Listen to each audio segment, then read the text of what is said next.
वक्रतुंड महाकाय सूर्यकोटि समप्रभ निर्विघ्नं कुरु मे देव सर्वकार्येषु सर्वदा। हाँ, मैंने भी ऐसा फल कभी नहीं देखा। चलो ये तोड़ते हैं।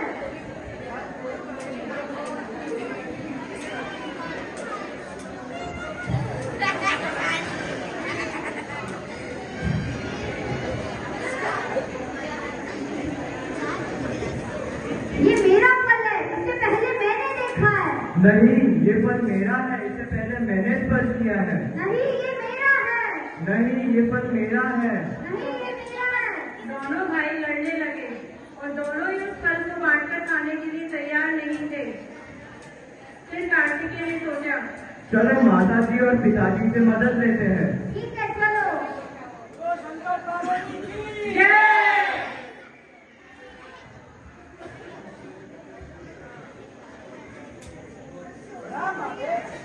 कैलाश पर पहुंचने पर दोनों ने माता पिता को फल दिखाया। पिताजी, हमें ये फल मिला है, आप इस फल को देखकर बताएं कि इसका असली हकदार कौन है।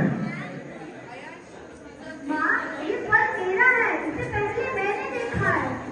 नहीं, ये फल मेरा है, इससे पहले मैंने स्पर्श किया है।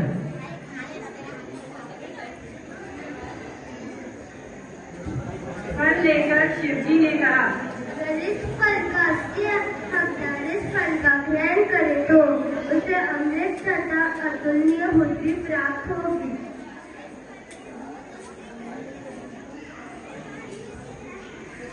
नहीं, ऐसा नहीं हो सकता। दोनों में से कोई एक ही ये फल खाकर उसकी शक्तियाँ प्राप्त कर सकता है। मैं छोटा हूँ तो मैं खाऊंगा। नहीं, मैं बड़ा हूँ तो इस पर मेरा हक है। प्रभु, अब आप ही कुछ कीजिए। मुझे लगता है हमें नारद मुनि को बुला लेना चाहिए। उनके पास बात का हल जरूर होगा। नारायण नारायण नारायण नारायण। प्रणाम प्रभु, प्रणाम। आते आपने मुझे कैसे याद किया?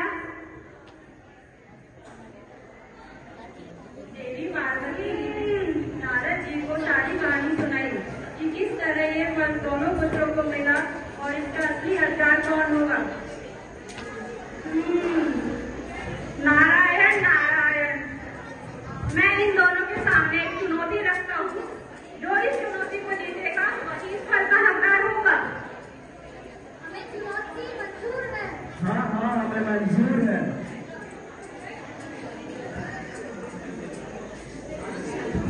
तो ठीक है, फिर दोनों को विश्व की 3 परिक्रमा लगानी होगी। जो 3 परिक्रमा लगाकर कैलाश पर्वत पर प्रथम हाजिर होगा वही विजेता होगा। हमें चुनौती स्वीकार है। मुझे तो यह सर्वोत्तम उपाय लगता है। हाँ हाँ, ये सही उपाय है। हाँ हाँ, ये सही उपाय है। कार्तिकेय अपने वाहन पर बैठे स्वीकार है। और विश्व की परिक्रमा लगाने के लिए निकल पड़े और बाल गणेश कुछ सोचने लगे। मेरा वाहन मूषक तो उड़ नहीं सकता और ना ही इतना तेज दौड़ सकता है कि वह मोर के आगे निकल जाए। मुझे कुछ और ही सोचना होगा। बाल गणेश को एक कल्पना सूझी और मन ही मन मुस्कुराए।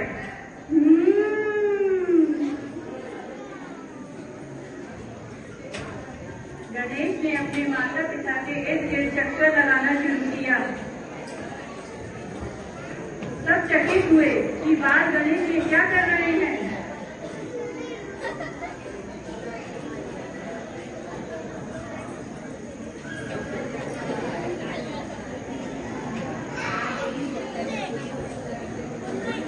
चक्कर पूर्ण कर गणेश माता पिता के सामने खड़े हुए।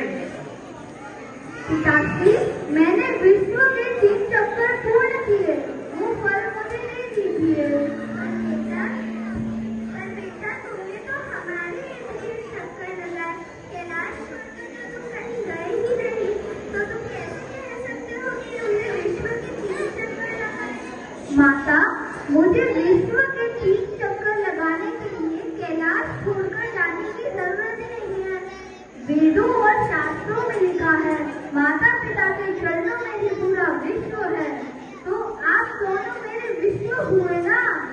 जब मैंने आपके इर्द गिर्द चक्कर लगाए, इसका मतलब ये है कि मैंने विश्व के 3 चक्कर पूर्ण किए और अपनी चुनौती पूर्ण की। भगवान शंकर और पार्वती ने गणेश को विजेता स्वीकार कर लिया। कार्तिकेय जी आए। माँ, पिताजी, मैंने विश्व के 3 चक्कर लगा लिए। बहुत अच्छे बेटा, लेकिन गणेश यह चुनौती जीत चुका। ऐसे कैसे हो सकता है? विश्व के चक्कर लगाते समय मुझे गणेश दिखाई ही नहीं, तो वह यह चुनौती कैसे जीत सकता है? तभी नारद मुनि ने कार्तिकेय को समझाया कि गणेश ने किस तरह अपनी बुद्धि ज्ञान के बल पर इस चुनौती को पूर्ण किया।